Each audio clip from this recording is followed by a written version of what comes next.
y a pas mieux.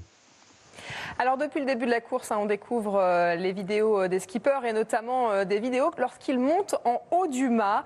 Et autant vous dire que ce moment-là n'est jamais un moment de plaisir. La preuve avec Romain Attanasio, regardez. Là, les amis, je suis en tête de mât. Je peux vous dire, j'ai la trouille de ma vie. Ah la vache, ça bouge, c'est horrible. Je viens de réussir à monter tout en haut, je suis super content. Avec tout ça quand même. Désolé, le film sera pas très beau, mais c'est l'intérêt qui compte. Je viens voir ce chariot qui est cassé. Pourtant elle marche la tirette. Donc je sais pas pourquoi il reste bloqué.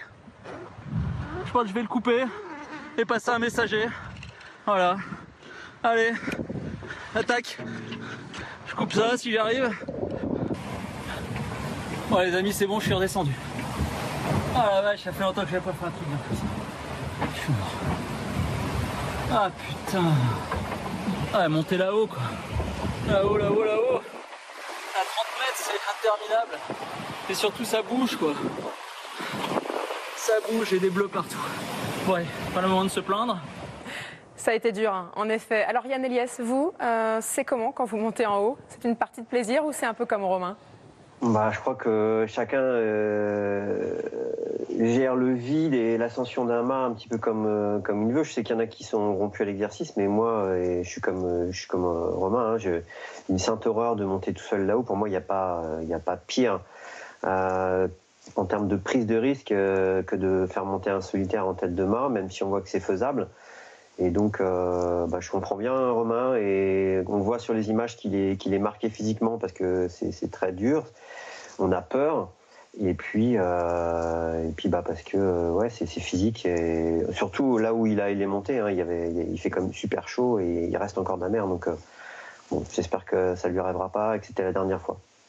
Alors pour qu'on comprenne bien, comment ça marche? Comment vous faites pour monter? Alors on tend une drisse à un bout le long du mât qui généralement nous sert à monter autre chose comme voile.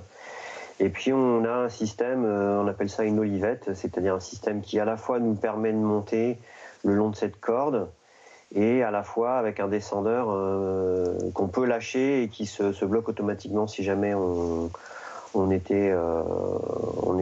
avait lâché la poignée de descente. Et il faut bien s'équiper parce qu'il y a besoin quasiment d'un scaphandre, hein, parce qu'on se fait balloter dans tous les sens. C'est super physique, la montée, sans compter la peur et le stress qu'il y a à monter là-haut. Donc c'est vraiment à pas espérer, à avoir à faire. Et quand ça se présente, moi j'avoue que j'avais la peur de ma vie et le trouillomètre à 0. Olivia? Oui Yann, est-ce qu'il n'y a pas un moment dans le Vendée Globe avant d'attaquer le Grand Sud où il faut quand même aller voir un peu là-haut si tout va bien, monter au mât ou non? C'est pas forcément un passage obligé. C'est sûr que idéalement c'est bien de le faire. Après, ce qui est encore mieux, c'est dans la préparation technique du bateau, c'est que toute l'équipe technique est bien consciente qu'il y a des endroits où on n'a pas le droit d'avoir de problème. Et la tête de mât en fait partie. Sous l'eau, la quille aussi en fait partie. En tout cas, s'il y a des moments où on doit faire des concessions en termes de poids sur la fiabilité du bateau, c'est à ces endroits-là parce qu'on prend des risques énormes pour le marin.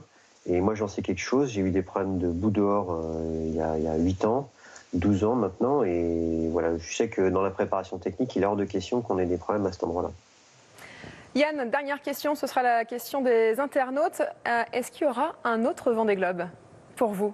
J'espère, effectivement, j'y travaille, je profite des retombées médias et de l'intérêt que suscite cette course pour essayer de réunir un nouveau projet. C'est vrai que ça fait envie, que ce soit pour la gagne, comme les mousquetaires, les 3 mousquetaires qui sont devant, mais c'est vrai que ce que réalise Jean aussi fait envie, parce qu'on se dit qu'avec finalement un vieux bateau et des petits moyens, on peut quand même arriver à faire une belle course. Donc j'espère, rendez-vous dans 4 ans. C'est ça, affaire à suivre.